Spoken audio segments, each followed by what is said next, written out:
네. 검찰은 결국 구속영장을 청구했습니다. 지금부터 1시간 전쯤이었는데요. 이명박 전 대통령에 대해서 구속영장을 청구를 했습니다. 혐의는 18가지에 달한다고 합니다. 뇌물수수, 배임, 횡령, 여러 가지가 여기에 포함이 되어 있는데요. 자, 이렇게 되면 공은 이제 법원으로 넘어갔는데 과연 구속영장이 발부되는 걸까요? 자, 이 문제 지금부터 자세히 한번 알아보겠습니다. 최강욱 변호사 연결하죠. 여보세요. 예, 안녕하세요. 예, 안녕하세요, 변호사님. 예, 예. 당연한 귀결이라고 보십니까? 그럼요. 만시지탄 사필 규정이 딱 들어맞는 것 같은데요. 그렇게 판단하시는 근거를 좀 말씀해 주십시오. 일단 구속영장이 청구돼야 하는, 그러니까 검찰의 수사 결과가 언론을 통해서 일부 알려졌지만, 예. 범죄의 중대성이라는 측면에서 굉장히 심각하고요. 네. 그다음에 본인이 사실관계 일체를 지금 부인하다시피 하고 있지 않습니까? 네네. 1억 원 정도 인정했다고 하는데 그것도 사실상 내용은 지금 부인하고 있는 거고요. 예. 그러면 증거인멸의 우려가 있다고 봐야 되는 것이고, 형사사법의 기본 원칙에 의하면 당연히 구속영장을 청구했어야 되는 겁니다. 그렇죠. 자, 이러면 공이 법원으로 넘어갔는데 영장 발부 여부는 어떻게 전망을 하세요? 예, 저는 발부될 거라고 확신합니다.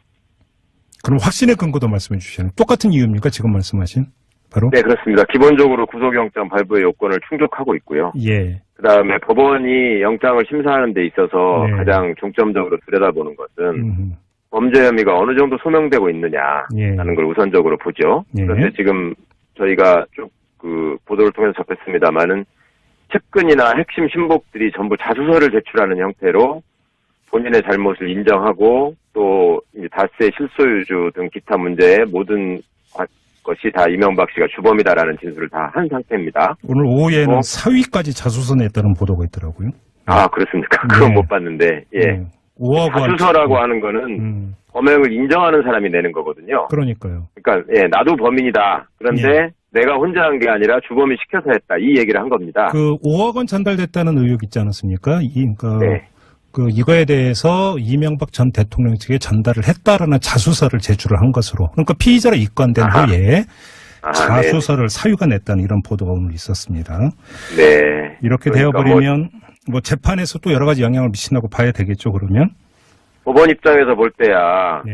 형, 조카, 아들, 사위, 또 부인까지 관련이 돼 있는데, 예. 대부분의 사람들이 지금 다 인정을 하고 있단 말입니다. 예. 범죄 혐의는 소명된 거고요. 예. 그 다음에 피의자의 태도가 어떤가를 봐야 되는데, 네. 그럼에도 불구하고 전면 부인을 하고 있기 때문에 이거는 범죄의 중대성에 비추어 볼 때 증거인멸의 우려가 심각하다. 예. 이렇게 해서 영장을 발부하는데 논리적으로 변함이 없을 것 같습니다. 하나만 더 여쭤보죠. 부인 김윤옥 여사에 대한 조사도 불가피하다고 보시는 거고요. 그럼요, 예. 왜냐하면 지금 돈을 전달받은 사람이 김윤옥 씨라는 점을 사위가 얘기한 거 아닙니까, 그것도? 예, 예. 예. 그리고 돈을 준 사람도 그쪽에 요구해서 줬다는 거를 진술을 했고요. 네. 그 다음에 그 용처가 어디인지에 대해서 지금 이명박 씨가 얘기를 했는데 그 부분하고 지금 맞지 않다는 객관적인 정황이 좀 있는 것 같습니다. 예. 그럼 그거는 당연히 받았다고 지목된 본인을 불러서 확인을 해야 될 일인 거죠. 근데 지금 여기서 이건 사법적인 부분이 아니라 어찌 보면 정치적인 질문이 될 수도 있는데요. 지금 김윤옥 여사와 관련된 의혹이 한두 가지가 아닌데. 그렇죠. 네. 지금 보도에 나오고 있는 의혹이 만약에 검찰이 사실로 판단을 했다면 그냥 넘어갈 수도 없고요. 그러니까 그럼요. 구속 불구속을 떠나서 기소하지 않을 수가 없는데 또 한편으로는 그러면 이명박 전 대통령 기소하면서 부인까지 기소하느냐 또 이런 이야기도 나올 수 있을 것 같고 어떻게 이건 이야기해야 되는 겁니까? 구속을 할 때는 부부 간에 동시에 구속하는 거를 좀 피하는 일종의 검찰 내부의 관행이 있습니다. 예. 네. 예.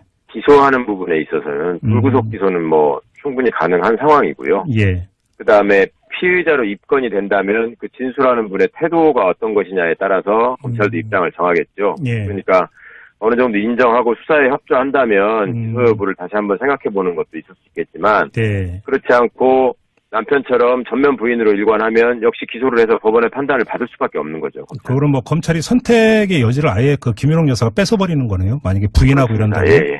예, 그렇습니다. 아들 시영 씨는 어떻게 될까요, 변호사님?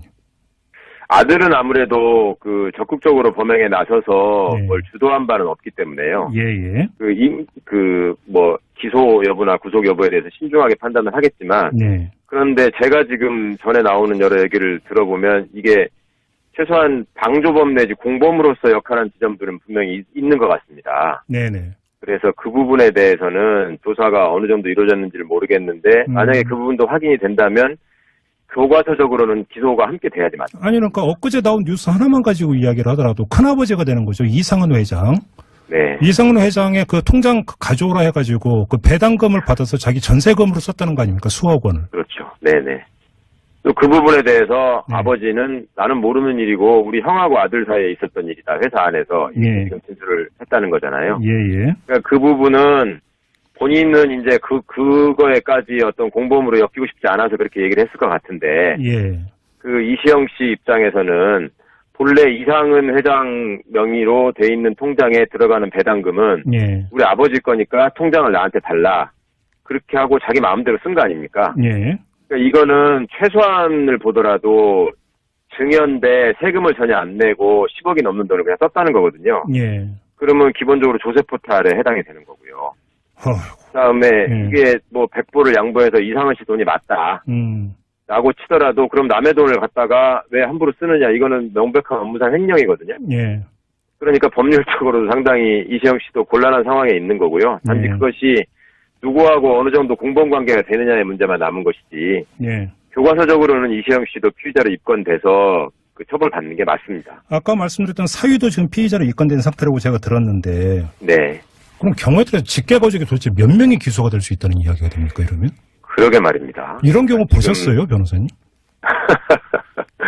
그러게 말입니다. 이게 일가족이 이렇게 총동원 돼가지고 범죄에 관여되고 또 서로의 입장이 다르고 저는 과거의 사례 중에 떠올렸던 게 노태우 씨가 대통령 임기가 끝나고 나서 내 비자금을 동생한테 맡겨놨었다. 아, 예. 예, 근데 동생 노재우 씨는 그런 적 없다 해가지고 두 분이 서로 소송한 적이 있었죠. 예. 아, 맞아요. 예.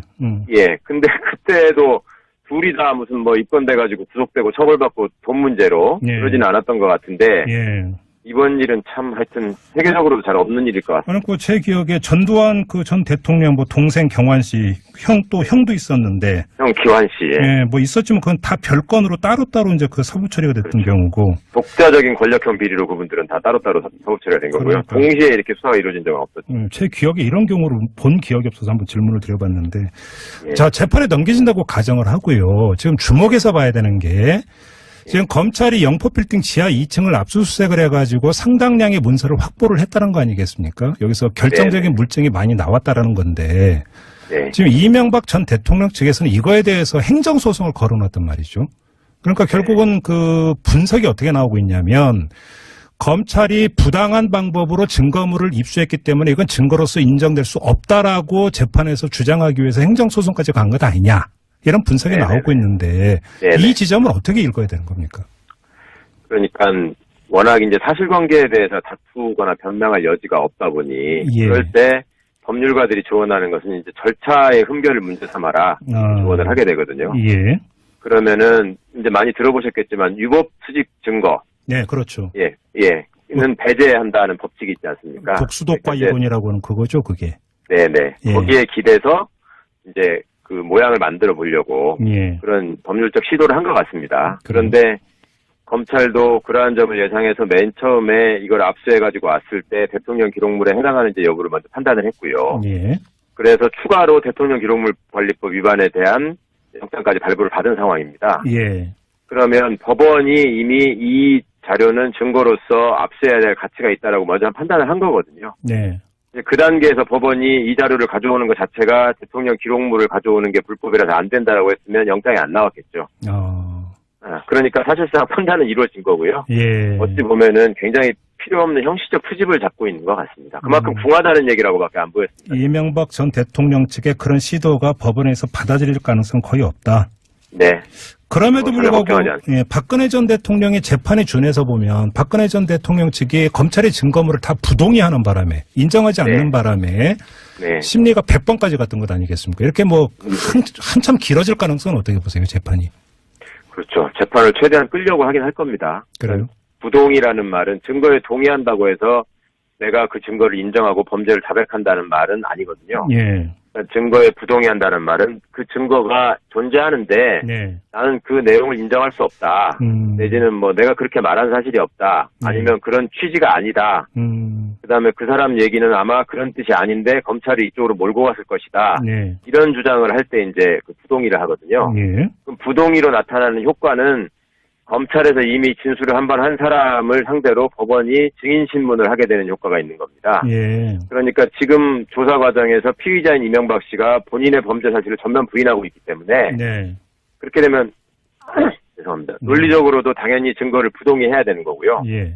이제 증인들이 수없이 많이 등장을 하겠죠. 그렇겠죠. 그 증인이라는 사람들이 이제 형제, 뭐 조카, 아들, 그 다음에 그 김희중, 김백준 씨 같은 신복들, 예, 예. 그 다음에 당시에 수하에 있었던 공무원들이 다들 나와야 되거든요. 예. 그러니까 그 시간은 좀 걸릴 것 같습니다. 근데 좀 궁금한 게요. 지금 이명박 전 대통령이 검찰 소환 조사를 받던 날 새벽에 그 조서 검토만 한 7시간 걸렸다는 거 아니겠습니까? 네. 그래서 그렇게 이제 꼼꼼하게 조서를 살피고 이제 도장 찍고 나온 거잖아요, 조서에. 네. 근데 법원 가서 그거를 인정하지 않는 경우도 있나요? 본인은 이제 피의자 신문조서에 인정, 날인을 하면, 예. 그거는 이제 무슨 검찰이 고문을 했다는 주장을 하지 않는 한 그건 증거로 채택이 되는 거고요. 그렇죠. 예, 예. 이제 참고인들의 얘기죠. 예. 여타의 공범들이나 참고인들에 관한 진술은 예.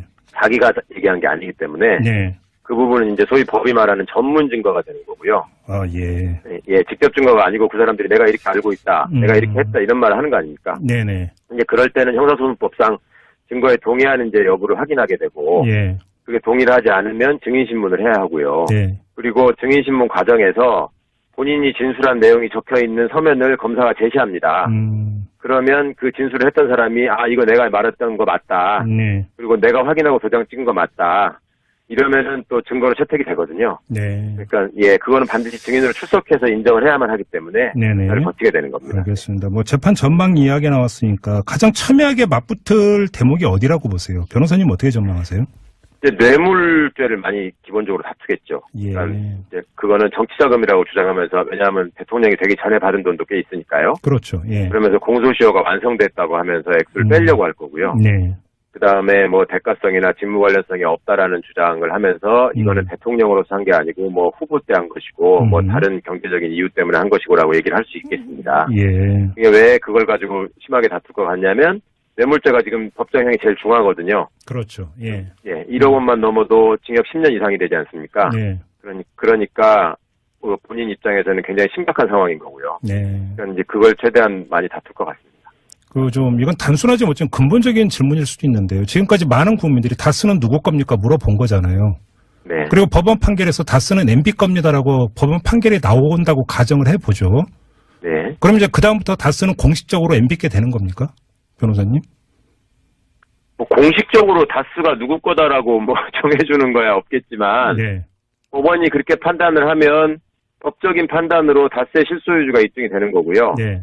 실소유주라고 하는 게 법원이 판단이 중요한 이유는 뭐냐면 주식은 명의신탁으로, 그러니까 다른 사람 이름을 소유자를 적어놓는 게 인정이 되거든요. 부동산과 달리. 아, 그런가요? 예. 그러니까 부동산은 실명거래법이 채택된 이후에 네. 등기가 돼 있는 사람이 소유자잖아요. 네. 주식은 그렇지가 않거든요. 아. 그럴 때 법원이 그 판단을 하면 그건 공신력 있는 판단이 되고, 예. 다른 사건이나 재판에서도 그 사실관계를 전제로 이제 다 판단을 하는 거죠. 네. 그러니까 사실상 공공의 선언을 하는 효과가 있는 겁니다. 확정하는. 네. 그래요. 마지막으로 어떤 의원은 이렇게 주장을 하시던데요. 만약에 그 법원 판결에서 다스가 MB 것으로 확정이 된다면 네. 결과적으로 이명박 전 대통령은 2007년 대선 때 재선 허위 신고한 거 아니냐? 그렇죠. 네. 부정선거 아니냐 이렇게까지 주장을 하는데 어떻게 봐야 되는 겁니까? 그거는 이제 공직자 윤리법하고 기본적으로 관련이 있는 거라서요. 예. 예. 본인이 허위 사실을 얘기해가지고 그게 이제 선거의 당락에 영향을 미쳤다. 그러니까 상대 후보에 대한 허위 사실을 얘기하는 거는 비방이 돼서 선거법 위반이 돼서 부정선거로 해당이 되고 네. 당선 무효가 되기도 하는데요. 네. 자기가 자기 일에 대해서 거짓말하는 거는 그런가요?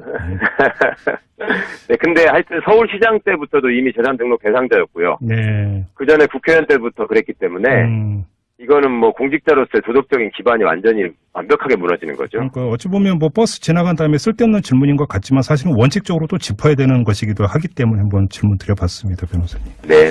알겠습니다. 말씀 여기까지 들을게요. 고맙습니다. 예, 감사합니다. 네, 지금까지 최강욱 변호사와 함께했습니다. 네, 검찰은 결국 구속영장을 청구했습니다. 지금부터 1시간 전쯤이었는데요. 이명박 전 대통령에 대해서 구속영장을 청구를 했습니다. 혐의는 18가지에 달한다고 합니다. 뇌물수수, 배임, 횡령, 뭐 여러 가지가 여기에 포함이 되어 있는데요. 자, 이렇게 되면 공은 이제 법원으로 넘어갔는데 과연 구속영장이 발부되는 걸까요? 자, 이 문제 지금부터 자세히 한번 알아보겠습니다. 최강욱 변호사 연결하죠. 여보세요. 예, 안녕하세요. 예, 안녕하세요, 변호사님. 예. 당연한 귀결이라고 보십니까? 그럼요. 뭐 만시지탄 사필 규정이 딱 들어맞는 것 같은데요. 그렇게 판단하시는 근거를 좀 말씀해 주십시오. 일단 구속영장이 청구돼야 하는, 그러니까 검찰의 수사 결과가 언론을 통해서 일부 알려졌지만 예. 범죄의 중대성이라는 측면에서 굉장히 심각하고요. 네. 그다음에 본인이 사실관계 일체를 지금 부인하다시피 하고 있지 않습니까? 네네. 1억 원 정도 내 동시에 구속하는 거를 좀 피하는 일종의 검찰 내부의 관행이 있습니다. 예. 네. 예. 기소하는 부분에 있어서는 불구속 기소는 뭐 충분히 가능한 상황이고요. 예. 그다음에 피의자로 입건이 된다면 그 진술하는 분의 태도가 어떤 것이냐에 따라서 검찰도 입장을 정하겠죠. 예. 그러니까 어느 정도 인정하고 수사에 협조한다면 기소 여부를 다시 한번 생각해보는 것도 있을 수 있겠지만 네. 그렇지 않고 남편처럼 전면 부인으로 일관하면 역시 기소를 해서 법원의 판단을 받을 수밖에 없는 거죠. 그럼 뭐 검찰이 선택의 여지를 아예 그 김윤옥 여사가 뺏어버리는 거네요. 만약에 부인하고 이런다면. 예, 그렇습니다. 아들 시영 씨는 어떻게 될까요, 변호사님? 아들은 아무래도 그 적극적으로 범행에 나서서 네. 뭘 주도한 바는 없기 때문에요. 예. 뭐 기소 여부나 구속 여부에 대해서 신중하게 판단을 하겠지만 네. 그런데 제가 지금 전에 나오는 여러 얘기를 들어보면 이게 최소한 방조범 내지 공범으로서 역할한 지점들은 분명히 있는 것 같습니다. 네네. 그래서 하다고 보시는 거고요. 그럼요. 예. 왜냐하면 지금 돈을 전달받은 사람이 김윤옥 씨라는 점을 사위가 얘기한 거 아닙니까, 그것도? 예. 예. 그리고 돈을 준 사람도 그쪽에 요구해서 줬다는 거를 진술을 했고요. 네. 그 다음에 그 용처가 뭐 어디인지에 대해서 지금 이명박 씨가 얘기를 했는데 그 부분하고 지금 맞지 않다는 객관적인 정황이 좀 있는 것 같습니다. 예. 그럼 그거는 당연히 받았다고 지목된 본인을 불러서 확인을 해야 될 일인 거죠. 근데 지금 여기서 이건 사법적인 부분이 아니라 어찌 보면 정치적인 질문이 될 수도 있는데요. 지금 김윤옥 여사와 관련된 의혹이 한두 가지가 아닌데. 그렇죠. 네. 지금 보도에 나오고 있는 의혹이 만약에 검찰이 사실로 판단을 했다면 그냥 넘어갈 수도 없고요. 그러니까 그럼요. 구속 불구속을 떠나서 기소하지 않을 수가 없는데 또 한편으로는 그러면 뭐 그 이명박 전 대통령 기소하면서 부인까지 기소하느냐 또 이런 이야기도 나올 수 있을 것 같고 어떻게 이건 이야기해야 되는 겁니까? 그 구속을 할 때는 부부가 못 받는데 예. 5억 원 자수서라고 하는 거는 범행을 인정하는 사람이 내는 거거든요. 그러니까요. 그러니까 예, 나도 범인이다. 그런데 내가 혼자 한 게 아니라 주범이 시켜서 했다. 이 얘기를 한 겁니다. 그 5억 원 전달됐다는 의혹 있지 않았습니까? 네. 그 이거에 대해서 이명박 전 대통령 측에 전달을 했다라는 자수서를 제출을 한 것으로. 그러니까 피의자로 입건된 후에 자수서를 사유가 냈다는 이런 보도가 오늘 있었습니다. 네. 이렇게 그러니까 되어버리면 뭐 재판에서 또 여러 가지 영향을 미친다고 봐야 되겠죠. 그러면 법원 입장에서 볼 때야 네. 그 형, 조카, 아들, 사위 또 부인까지 관련이 돼 있는데 예. 대부분의 사람들이 지금 다 인정을 하고 있단 말입니다. 예. 범죄 혐의는 소명된 거고요. 예. 그다음에 피의자의 태도가 어떤가를 봐야 되는데 네. 그럼에도 불구하고 전면 부인을 하고 있기 때문에 이거는 범죄의 중대성에 비춰볼 때 증거인멸의 우려가 심각하다. 예. 이렇게 해서 영장을 발부하는데 논리적으로 뭐 변함이 없을 것 같습니다. 뭐 하나만 더 여쭤보죠. 그 부인 김윤옥 여사에 대한 조사도 불가피하다. 인정했다고 하는데 그것도 사실상 내용은 지금 부인하고 있는 거고요. 예. 그러면 증거인멸의 우려가 있다고 봐야 되는 것이고 형사사법의 기본 원칙에 의하면 당연히 구속영장을 청구했어야 되는 겁니다. 그렇죠. 자, 이러면 공이 법원으로 넘어갔는데 영장 발부 여부는 어떻게 전망을 하세요? 예, 저는 뭐 발부될 거라고 확신합니다.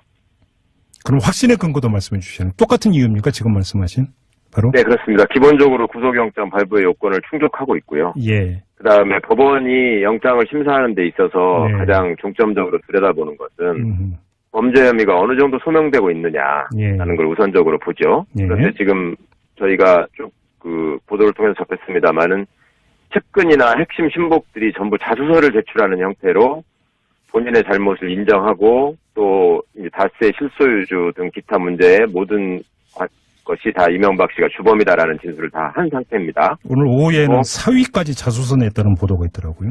아, 그렇습니까? 네.